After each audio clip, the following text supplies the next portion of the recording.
Hey y'all, I'm out here on my walk and I decided to do my Love is Blind after the altar chat. Y'all, that sound like I'm in damn Jurassic Park or Jumanji with all these birds that keep chirping. But either way, it was a whole lot of nothing. It was a whole lot of nothing. They started off with Bliss and Zach. I thought they were the strangest couple on reality TV until I saw freaking Alex and Kat from the Ultimatum season 2. Them people are spooky. But anyway, yeah, so they start off with that and they're talking about how in love they are, and they're going to the doctor, and you're thinking that they're getting ready to try to start to have children. But no, Zach is getting his allergy shots because he's allergic to Bliss's fur babies, and she had to move all her fur babies out in order for him to come in. If you don't know, Bliss was Zach's second choice after Irina, the demon. So he's glad he made that second choice. They're all in love. They hang out with Brett and Tiffany. Black love, black love, black love.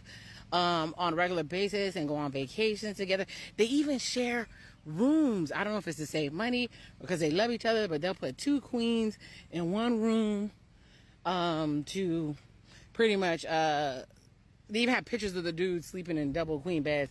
I don't like any couple that much. I feel like if it's all of us in a room, y'all trying to make something go down and I ain't with it. But either way, that happened. Then they showed freaking Micah. I'm sorry, y'all. That lady is, oh my God. Okay, we're gonna be nice on these people internet. Micah and Paul's mom hanging out because even though they broke up and Paul have a new old lady, Micah still kicks it with the mom. And the mom is, saying he still likes you. It reminds me of an episode of Girlfriends when Lynn was dating that dude who they thought maybe was her brother because they were exactly alike. But the mom wanted her to marry him because she loved her, even though he was already married. It was a similar situation. So mama trying to intervene all up in there. They have Tiffany and Brett. Tiffany moved to where Brett lives, and she's getting used to being around all those people.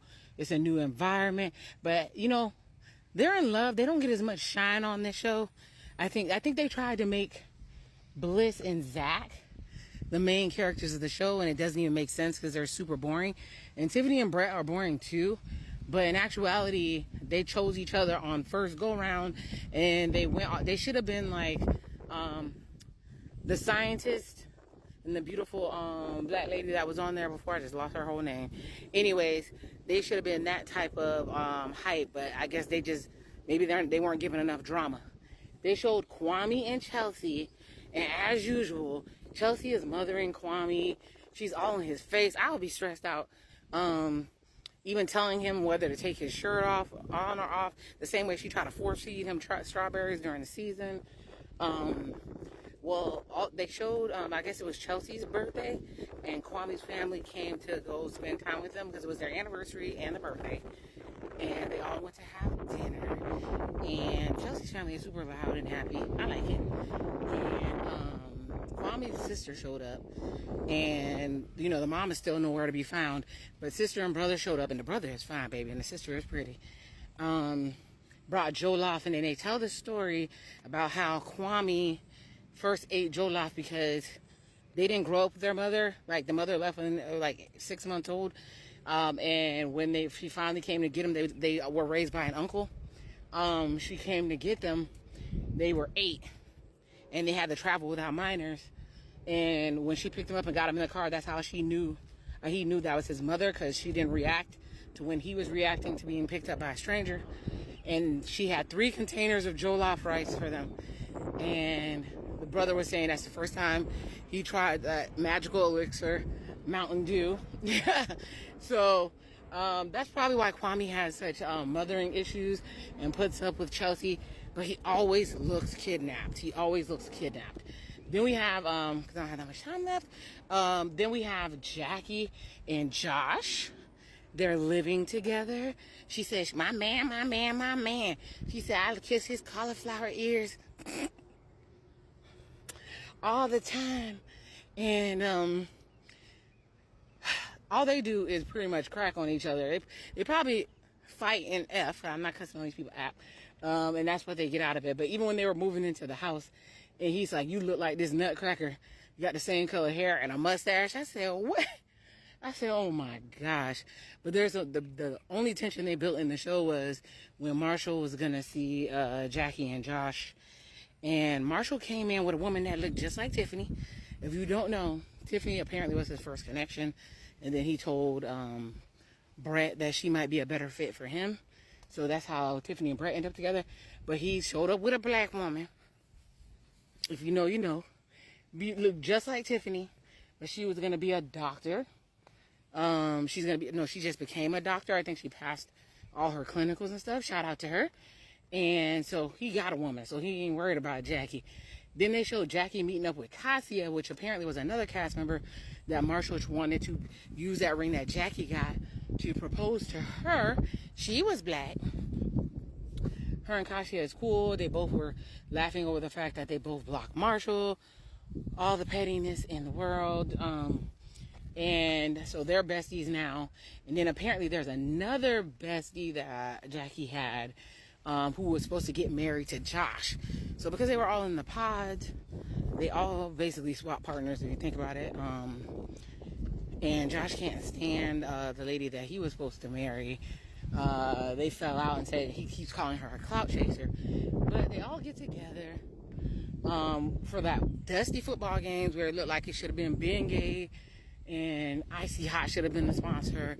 They played. It was a mess. They had a follow-up party where everybody got to see each other and quote-unquote confront each other. Amber got a really bogus apology from Arena her damn skin.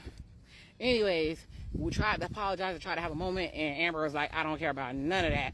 I guess Amber got a new man, and she talking about moving to a new place for a dude she's just dating, so everybody's still a mess.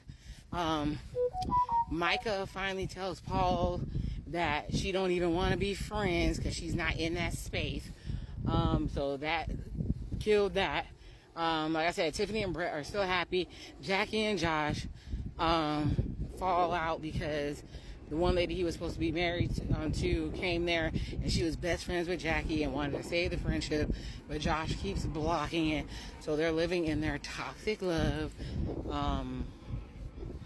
Freaking Marshall and Jackie hug it out, and because I guess they both got somebody, and Marshall apologizes. He said he did try to force her into a relationship because he wanted to be with her, and Jackie said she wasn't nurturing enough.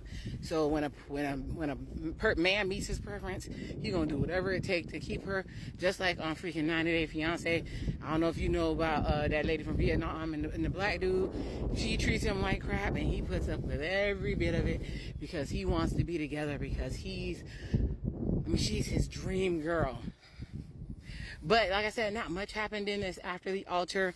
We got a couple of strings closed off or whatever.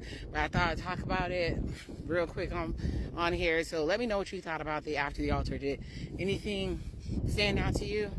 I still don't think, I think Bliss and Zach are going to end up breaking up for the weirdest of reasons on the planet because they're weird. Kwame's going to get tired of Chelsea mothering him, put his foot down, and they're going to have to try to make it through that. Oh, I forgot, Chelsea kept saying she met the mom and she has his last name, and they met during Thanksgiving, and she gave the mom a letter, and the mother took it to her room and read it, and everybody started crying, all that good stuff. Marshall and the doctor, hopefully he makes it work. But I think Jackie and Josh are gonna be a dumpster fire because she said, well, all we want to do is come here and find love and be together, and everybody's fighting against the odds. Girl, it ain't gonna work. It's toxic and a hot mess. All right, that was it for Love is Blind after Altar for season 4. We're finally done with these people. Like I always say, love who loves you. May God bless you with everything that you need. And the CPS Scholar is out, baby.